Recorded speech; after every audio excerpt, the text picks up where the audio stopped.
Hi Leo, kamusta kayo? Hope you're all doing well and welcome to 1111 Pinoy Tarot. This is a general reading, not a one-to-one, so hindi po lahat ay makaka-resonate. Just take what resonates for you and leave the rest, yung mga hindi para sa'yo. Please subscribe, like, comment, and share, and please tap the bell for updates from this channel. Maraming salamat sa inyo, Leo. Tingnan natin kung ano yung mga paparating na energies and messages for you for the month of November 2024. Leo, November 2024.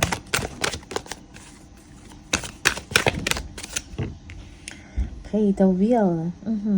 Merong luck or positibong changes na mangyayari sa inyo. It may be sa trabaho to, okay, or sa inyong negosyo, no?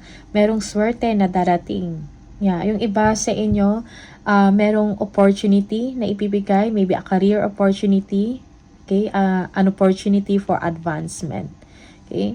It's like yung parang, kung dati parang walang masyadong ganap or walang masyadong nangyayari sa inyo, okay. But now, talagang yung swerte ay papunta sa inyo. Merong magandang pagbabago, okay. Kaperahan mo man to, stability mo sa work or a new career, something like that. Okay. Tingnan natin. Yeah, fortune is on your side, no? Good fortune will come to you. Okay. Leo, tingnan natin. Leo.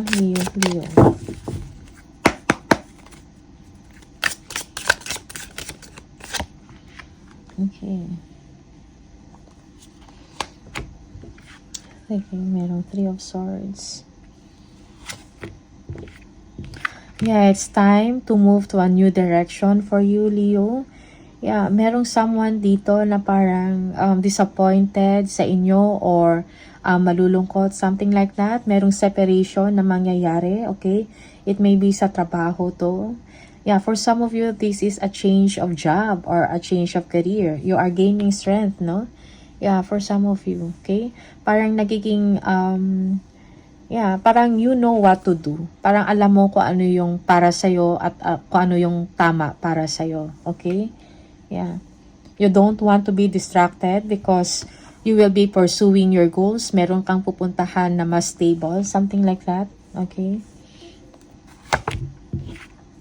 Yeah, this is an opportunity, career, money, okay? Tingnan natin.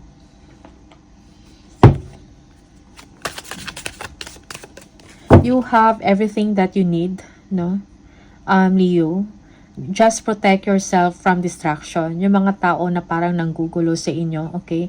Yeah, for some of you, may mga tao na iinggit because merong advancement na mangyayari sa inyo. Merong opportunity, no? Para ma-improve yung sarili ninyo, ma-improve yung career, yung trabaho, no? For some of you, this is an elevation of your career or of your position. Yeah, may magandang, when it comes to kaperahan, no?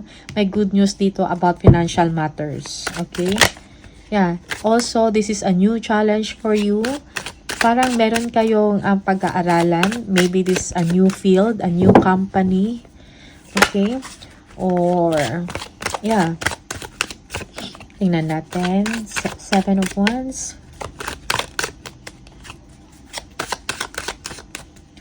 7 of Wands. Okay. Yan. We have the Knight of Swords. Okay.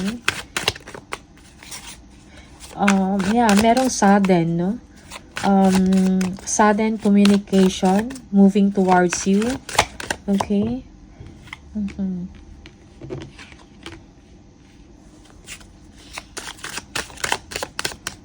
Siguro kung ano man tong opportunity na to na ibibigay sa inyo, okay? You will be thinking about that, no? Parang meron na kayo mga pinaplans, no? Naglo-look forward kayo about sa future, okay?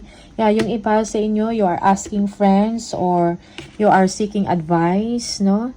Kung ano yung mga dapat ninyong gawin, okay? Yeah. For some of you, there is someone rushing towards you, okay? Maybe this person, yeah, siguro merong offer din sa'yo, no? Or maybe this is a counter offer, but you are saying no, okay? Because meron kayong plano na iba, okay, na gagawin.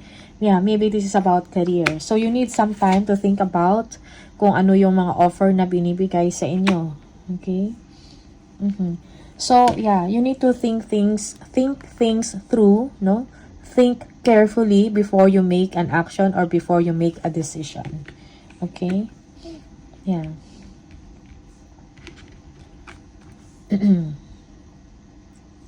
Merong mga potentials, no, na mga paparating sa inyong mga magandang opportunity, no? You are just waiting for the right time. I think you are going to make a decision, no? Pag-iisipan mo to ng mabuti. Okay? Tingnan natin. Three of Swords.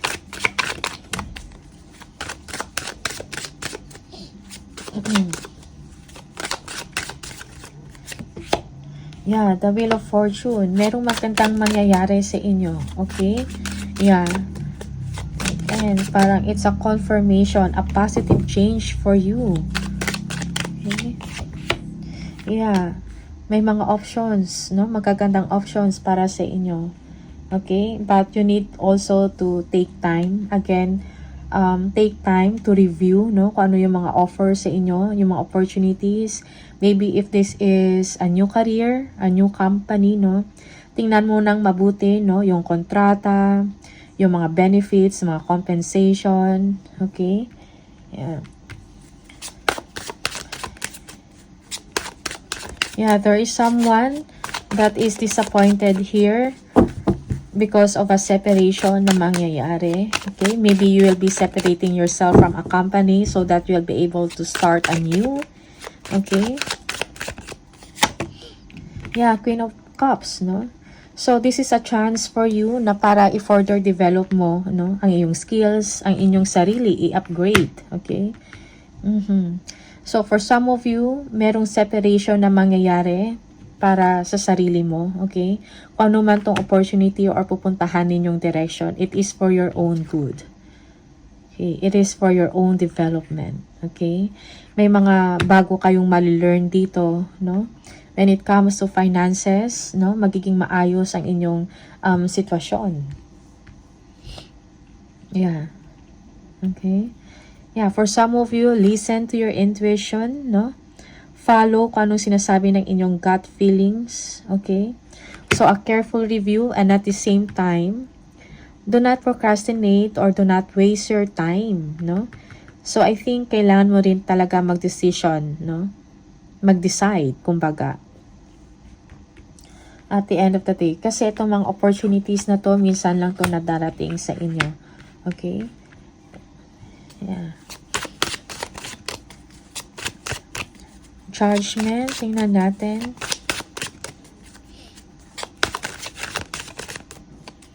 Judgment. Temperance. Okay? Parang you are guided spiritually to this, no? Parang ito talaga yung path na para sa inyo. Queen of Swords. Yeah, communicate. Yeah, okay. So, I think there is someone here, no? Or this is, yeah, this is you, maybe, no? Na parang you will communicate your truth, no? About the situation, no? And then, may mga tao or merong inggit dito or arguments, no? Na mangyayari. Okay? Yeah. Yung iba sa inyo, may ma-receive kayo ng mga communication, okay, na parang hindi sang-ayon sa inyo, na magkukos ng arguments or hindi fair, kumbaga. Dahil yung mga tao na nasa paligid ninyo ay hindi maganda yung intensyon or motibo, no, towards you. It's like kung merong magandang nangyayari sa inyo, may mga tao talaga na yung kontra. Okay? So, kailangan mo din maging patient, no? So, i-balance mo lang din ang iyong emosyon, no? Pabain ang pasensya. Okay? But you know what you want, no? You know kung ano yung direction, yung ano yung maganda at tama para sa inyo. Okay? Yeah. So, ignore, no? Kung meron mang mga, ano tawag dito, may mga taong nangingialam, ignore them. Choose your battles wisely. Okay? Kasi meron bagong direksyon para sa inyo. At magbibigay ito sa inyo ng opportunity, no? Na magkakaroon ka ng magandang, ano tawag dito, benefits, or when it comes sa kaperahan, magiging maayos ang sitwasyon mo. Okay? Page of Pentacles.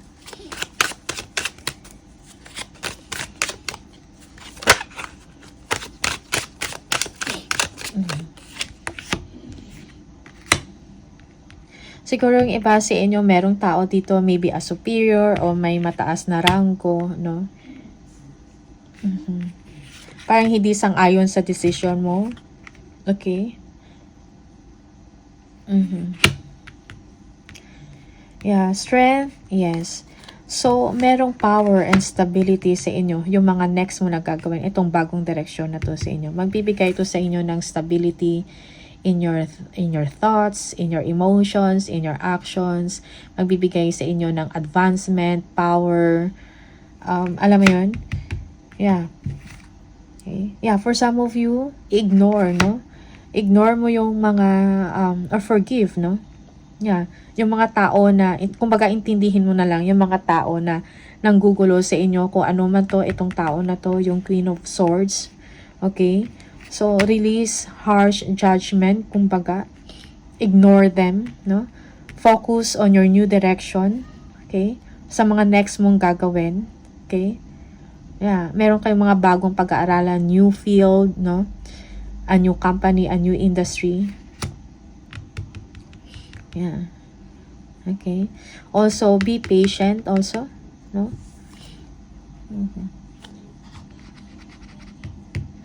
Magkakaroon kaya, yeah, yung iba sa inyo, this is a brave move na gagawin ninyo, itong bagong direksyon na ito. Okay? Kailangan mo din ng disiplina. Again, Page of Pentacles. So, it is a confirmation. May good news about financial matters, bagong opportunity, panibagong challenge sa inyo, but it's going to be a good challenge. Okay? Yeah. Yes, victory and success. Para bang isa-celebrate ka. Kung ano man tong success na matatanggap mo or opportunity na to, it is worth a celebration, kumbaga. Okay? So, yeah, yung iba sa inyo, this is maganda yung posisyon, no? You have the authority, you are creative, no? Okay? You will be victorious, Leo. Okay? Yeah. May mga tao na magse-celebrate or magwe-welcome sa inyo, no? Merong magwe-welcome. Okay? Okay.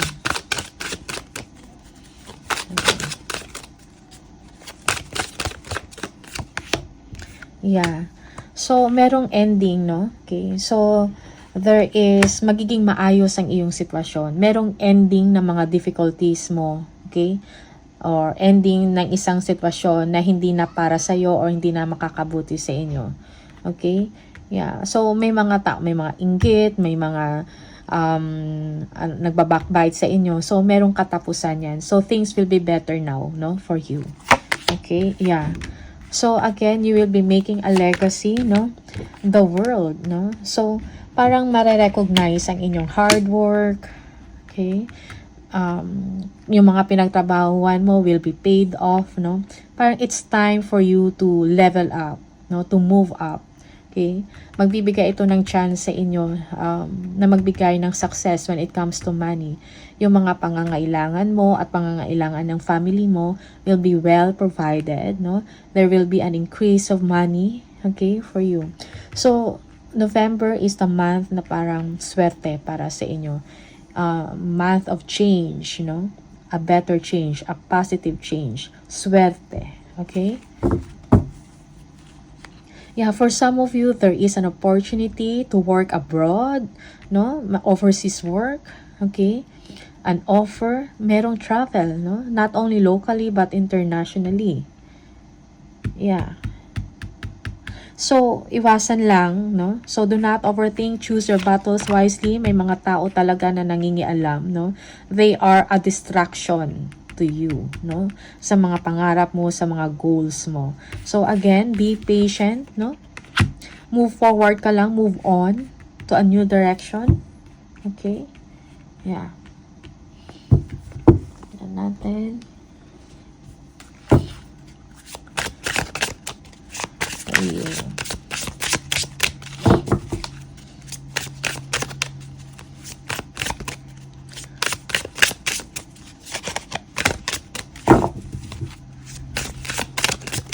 Okay. Authority. Take on the role of a leader and everyone will respect you. Be self-confident. Okay? So again, you will be victorious. People will celebrate you. People will respect you, no? You will have an upgrade of a position, no? Magkakaroon ka ng isang authority sa isang company or sa isang trabaho. Okay? Foresight. Pay attention to things that are important to ensure wealth. Be farsighted and alert. Be alert, no, sa mga nangyayari sa inyo, sa paligid ninyo. Okay? Ensure your success, ensure your victory, ensure your wealth. Again, money matters. Expense, save, cut costs, resource plan ahead, make an informed choice, invest your money wisely. Yeah, so when it comes to money, be wise, no? Kung meron kayong i-invest, no, be wise. Okay? I-cut nyo yung mga expenses, unnecessary expenses ninyo. Okay? Save for the future.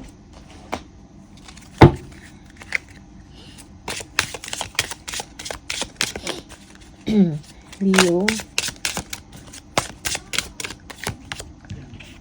Ask for what you want. Let the universe and other people know what you need, no? Kung anong gusto mo, hingin mo. Okay? Kasi ibibigay sa inyo yan. If you ask sincerely, no? And with faith, that will be given to you. Connect with nature. You are rejuvenated and inspired by spending time outdoors. Also, you need to spend time outdoors, no? Affirmation. To lift up your thoughts and energy and to attract what you desire. Use positive affirmation. Okay? Yeah.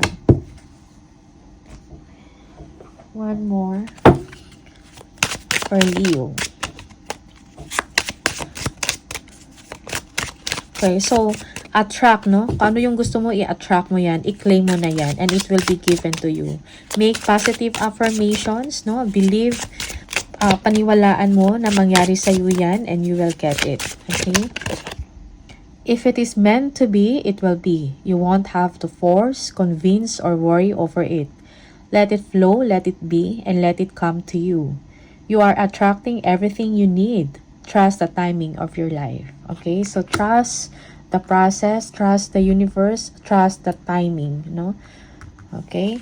So, Leo, these are the messages for you. All the best. Maraming salamat and see you on the next video. Bye!